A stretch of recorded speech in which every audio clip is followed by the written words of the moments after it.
Esta é a história de um menino mulato, neto de escravos. A história de um jovem inteligente e pobre que viu o pai enlouquecer e, para cuidar da família, teve que abandonar os seus estudos. A vida de um homem que escrevia denunciando os absurdos de uma sociedade injusta. Autor de Triste Fim de Policarpo Quaresma, incompreendido, considerado louco e que morreu aos 41 anos. Esta é a história de Lima Barreto, um dos grandes mestres da literatura brasileira.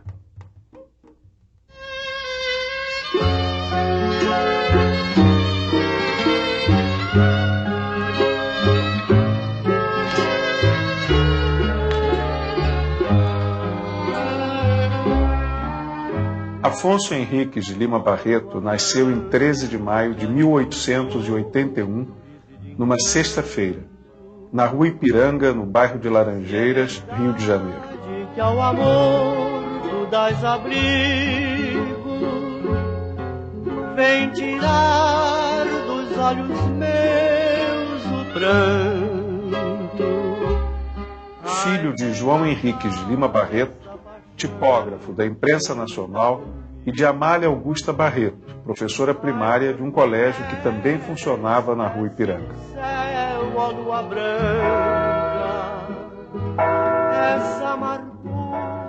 O escritor foi batizado em 13 de outubro de 1881 na Igreja de Nossa Senhora da Glória e teve como padrinho Afonso Celso, o Visconde de Ouro Preto, uma ilustre figura da época.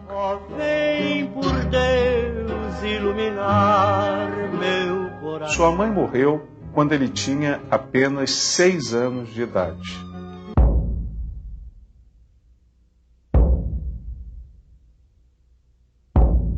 Ele participa com o pai da missa campal pela celebração da abolição da escravatura.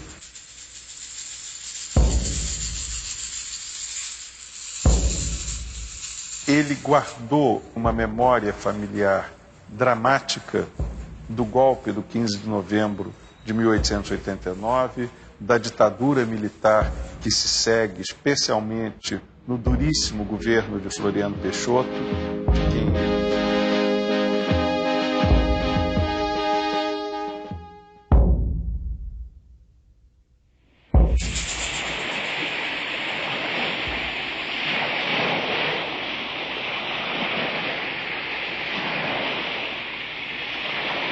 Quando meu pai foi para a Ilha do Governador exercer um pequeno emprego nas colônias de alienados, recentemente fundadas pelo governo republicano, isto em 1890, a ilha vivia, por assim dizer, isolada do Rio de Janeiro, quase sem comunicações diárias com o centro urbano, abandonada por seus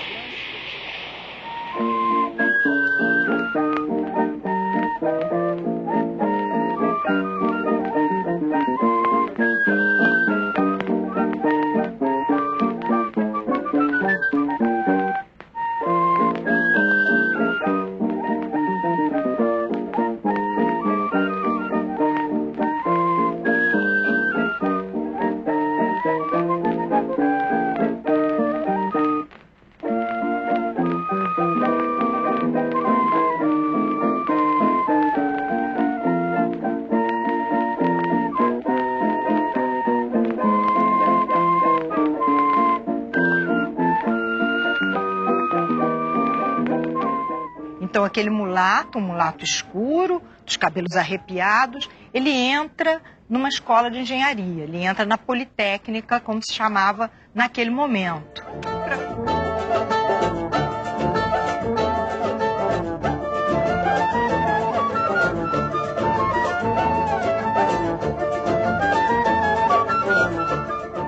Lima, estudante, já está se movimentando, já está interessado no jornalismo, já está namorando essa ideia de atuar escrevendo de uma forma a ser mais facilmente divulgada.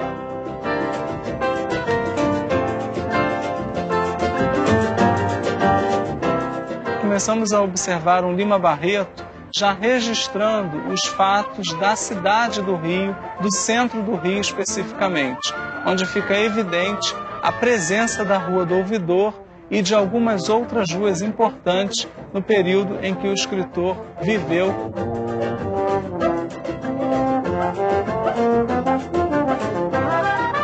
A gente tem cuidado, a gente não gosta de dizer, né, que existe racismo no Brasil, embora a gente saiba que existe e continue existindo. A principal barreira que o Lima encontra nesse momento é o racismo, é o conservadorismo dentro da própria universidade.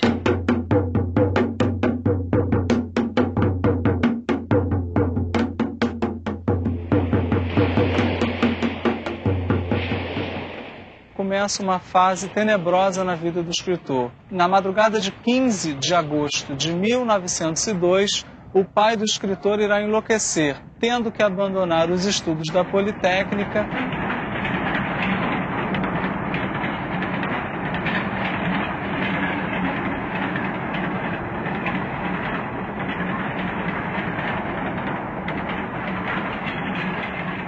E no ano seguinte, exatamente 1903, irá prestar concurso para amanuense da Secretaria de Guerra, cargo que ocupará até a aposentadoria em 1917. Talvez, para nós hoje, leitores, isso tenha sido um benefício, porque não tivemos o engenheiro Lima Barreto, mas temos o escritor Lima Barreto. Dorinha, meu amor, porque me faz... Lima então começa a publicar. O primeiro trabalho, que só recentemente foi reconstituído, é uma série de reportagens que ele escreve para o jornal carioca Correio da Manhã. E é uma série de reportagens sobre os primeiros movimentos de demolição do Morro do Castelo, um grande morro no centro do Rio de Janeiro, e que se decide que enfeia a cidade, né? A cidade não deve ter esse ar tão tropical.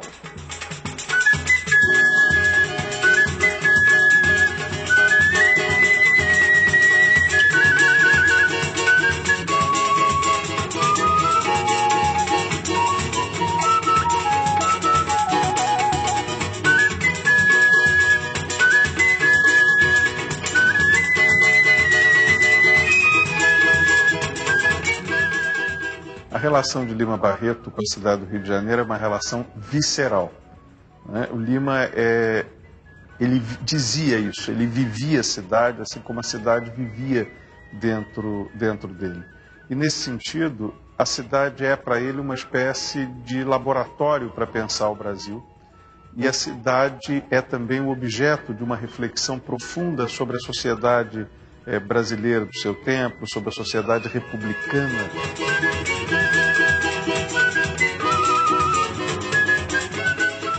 É assim que ele vai cunhar a expressão botafogano para identificar aqueles que, mesmo nascendo e vivendo no Rio de Janeiro e vivendo em Botafogo, viviam com a cabeça em Paris. E ele então faz, nesse momento, os seus primeiros romances, que ele escreve ao mesmo tempo, que é o Vida e Morte, de M.J. Gonzaga de Sá, e o Recordações, do escrivão Isaías Caminha. E aí está o grande problema. O Recordações, do escrivão Isaías Caminha é a história de um jovem aspirante a jornalista e que trabalha no jornal, e o Lima então cria uma série de personagens que todo mundo facilmente reconhece. O diretor do jornal, que é o Loberan, na verdade é Edmundo Bittencourt. Na vida real, naquele momento, o diretor do jornal Correio da Manhã. Mas, enfim, quando o livro, o romance, vai a público, Edmundo Bittencourt fica absolutamente enfurecido com a crítica que sofre no romance e decreta que o jornal, que era muito forte naquele momento, nunca mencione o nome de Lima Barreto. E isso vai fazer com que a imprensa um pouco se feche contra esse jovem escritor que, se tivesse tido uma recepção favorável, já faria sucesso imediatamente. Mas Lima continua escrevendo, e em seguida vai escrever o seu grande romance, que é O Triste Fim de Policarpo Quaresma. O machiste dueto, cantado por Isaura Lopes e Eduardo das Neves para Casa Edson, Rio de Janeiro.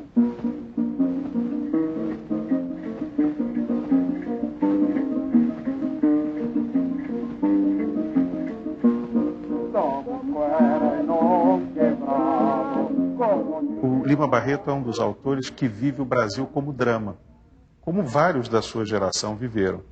Mas nele isso se dá de forma aguda e ele quase que cria o grande personagem da literatura brasileira da abertura do século XX. O Policarpo Quaresma ele expressa a crítica à República naquilo que para o Lima decepcionava quem havia acreditado no projeto civilizatório da República, né? E ele tem no Policarpo esse personagem síntese, né? que enlouquece de amor pelo país, né? Essa é uma imagem que fica muito forte. Mas é por loucos ideais que a vida não parou. Quem muda o mundo é o sonhador.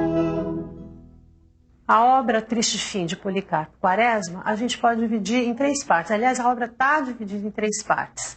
Na primeira, o Policarpo se dedica a um projeto cultural. Ele faz lá uma petição propondo que se adote no Brasil a língua tupi-guarani, que ele considera a verdadeira expressão nacional. Quando os portugueses chegaram, nós já estávamos aqui. A língua dos índios é a verdadeira língua brasileira. Cupiçaba Nengaupaba. Cupiçaba E por conta disso ele é absolutamente ridicularizado, etc. Ele fica muito decepcionado. O Tupi-Guarani é a língua brasileira.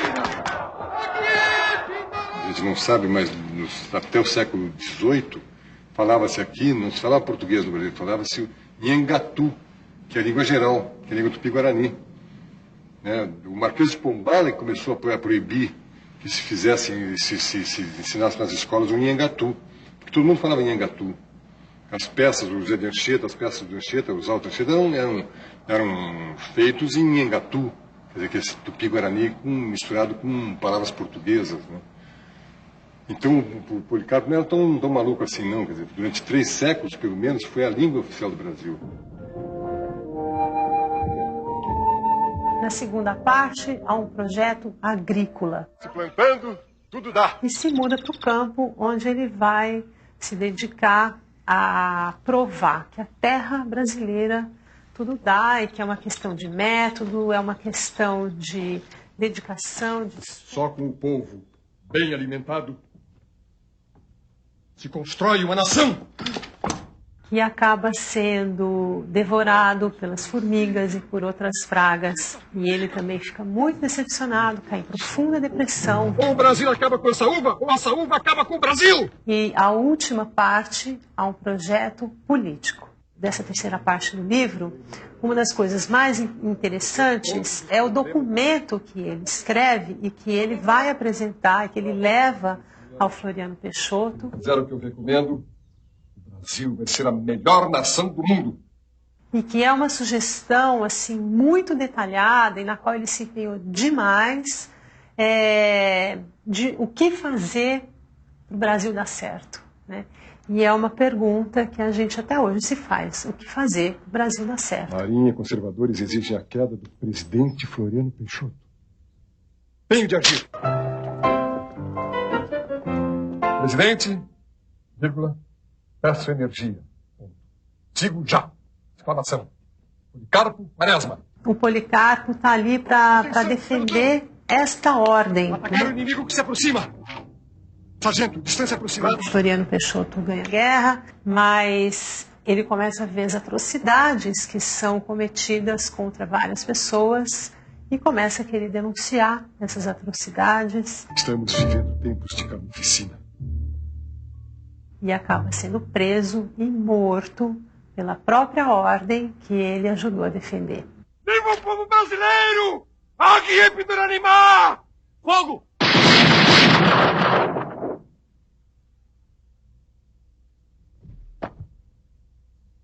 Ele acaba sendo vítima dos seus próprios sonhos. Como os seus sonhos eram imensamente generosos, A mensagem que o livro transmite é de como essa República Brasileira traiu as suas promessas, como ela abortou os desejos e aspirações que ela trouxe consigo e acabou construindo uma realidade que é o inverso daquilo que ela propunha. E como essa sociedade profundamente injusta e desigual ainda prevalece. Ele talvez tenha sido o primeiro homem a fazer ecoar de forma profunda esse sentimento de enorme injustiça.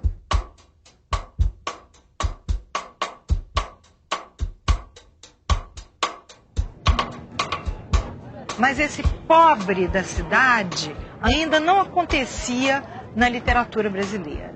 É com Lima Barreto que este personagem vai entrar no espaço elegante, nobre da literatura.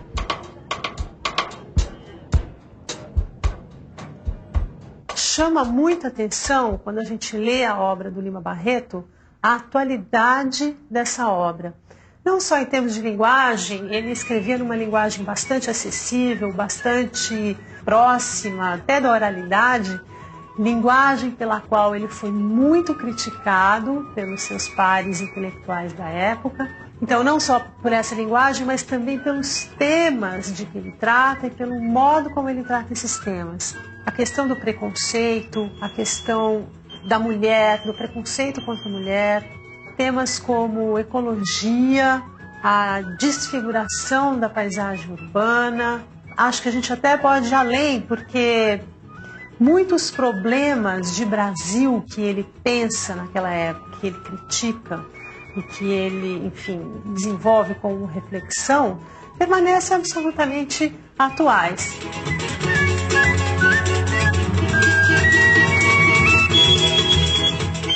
No caso do Lima Barreto, a tendência é prioritariamente fazer uma literatura realista, embora ele cultive muito um outro gênero pouco trabalhado, que é a sátira, né? Para os Undangas, é uma coleção de escritos toda satírica.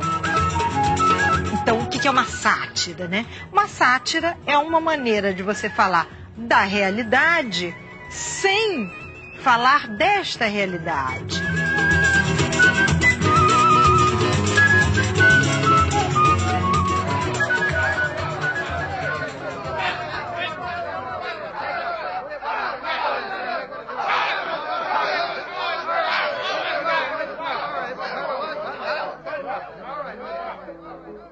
Exatamente no ano de 1911 é que encontraremos um Lima Barreto já voltado para a questão da bebida. Isso será um grande problema durante esse período que seria o período mais útil da vida do escritor, que é exatamente quando ele tem 30 anos de idade. Encontraremos Lima Barreto em vários momentos largado pelo meio da rua, totalmente bêbado, entregue à bebida. Disso ele guardará grandes mágoas, porque é o que ele pensa a vida inteira, né? Não devo beber, principalmente em excesso.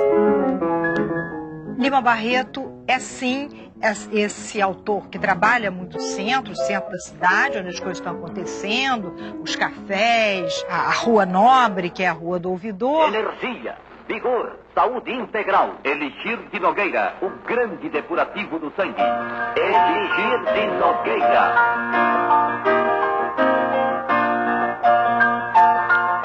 Ele é também um dos primeiros autores que fala da zona sul da cidade.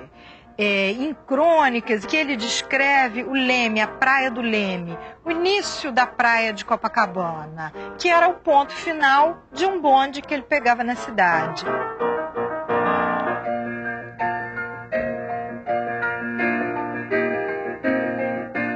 Então é esse homem da cidade, né, que vai andando e vai falando e vai descrevendo e descreve vestidos das mulheres, os chapéus. A gente diz, mas como? Todo mundo sempre diz que Lima Barreto era aquele homem que gostava de andar, como ele dizia, esbudegado, com a roupa suja, maltratada, mas que estava observando as modas, os vestidos, os chapéus, as lojas.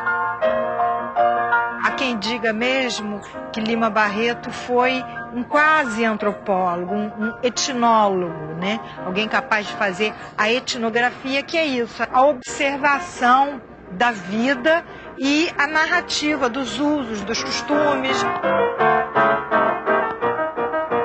esse homem que nunca saiu do Rio de Janeiro tinha em relação à ideia de república, a ideia de paz, a ideia de pátria, uma concepção muito arrojada.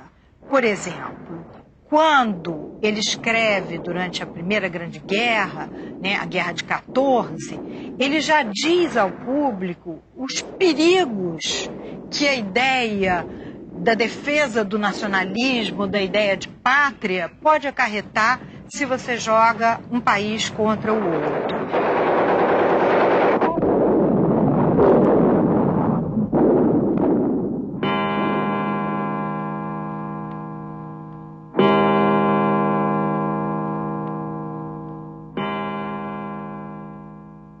Estou no hospício, ou melhor, em várias dependências dele desde o dia 25 do mês passado. Estive no pavilhão de observações, que é a pior etapa de quem, como eu, entra para aqui pelas mãos da polícia. Tiram-nos a roupa que trazemos e dão-nos uma outra, só capaz de cobrir a nudez, e nem chinelos ou tamancos nos dão. Da outra vez que lá estive...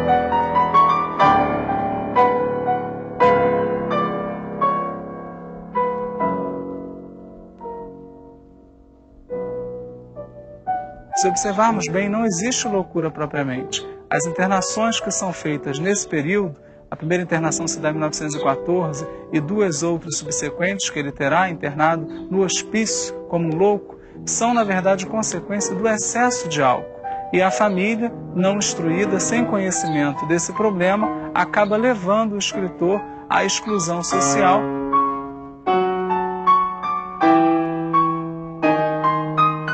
O Lima é um dos poucos brasileiros que compreenderam as transformações políticas e sociais internacionais do seu tempo, né? E o Lima foi solidário com essas transformações.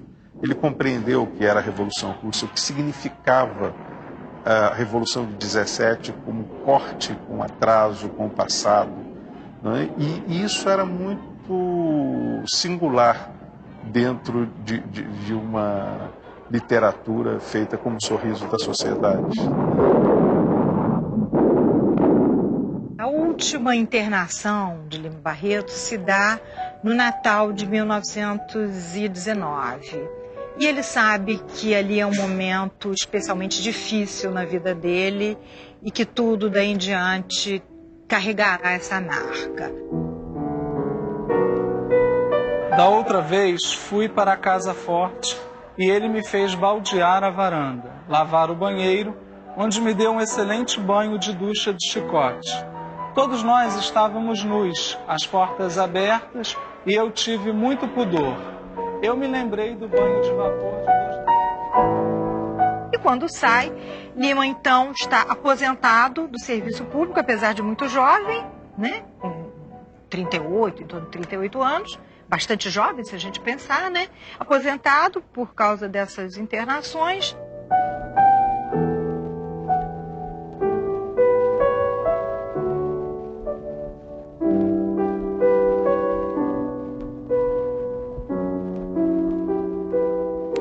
Uma vida de sofrimento, uma vida terrível, lamentável, né?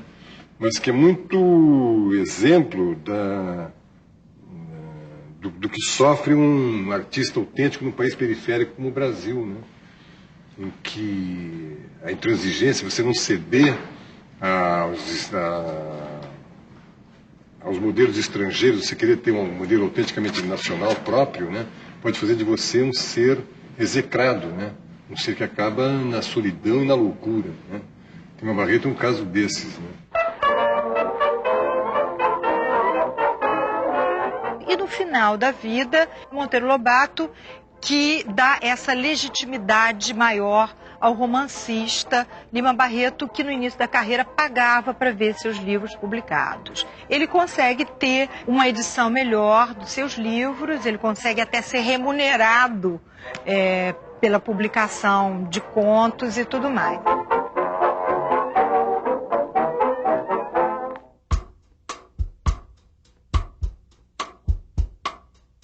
Os últimos dias de vida de Lima Barreto foram dias realmente enclausurados, onde a casa foi o abrigo. sem esperança com o futuro, sabendo estar próximo o seu fim.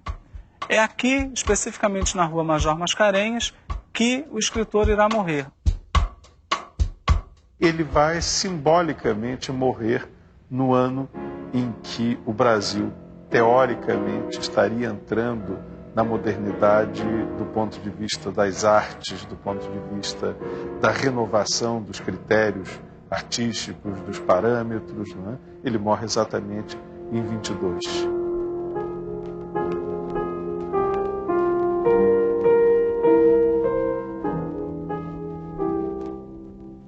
Um indicador simbólico do cosmopolitismo de Lima Barreto é o fato de que o escritor morre com a Revue du Deux Mondes nas mãos, uma importante revista francesa. Era um homem que olhava para o mundo do seu tempo.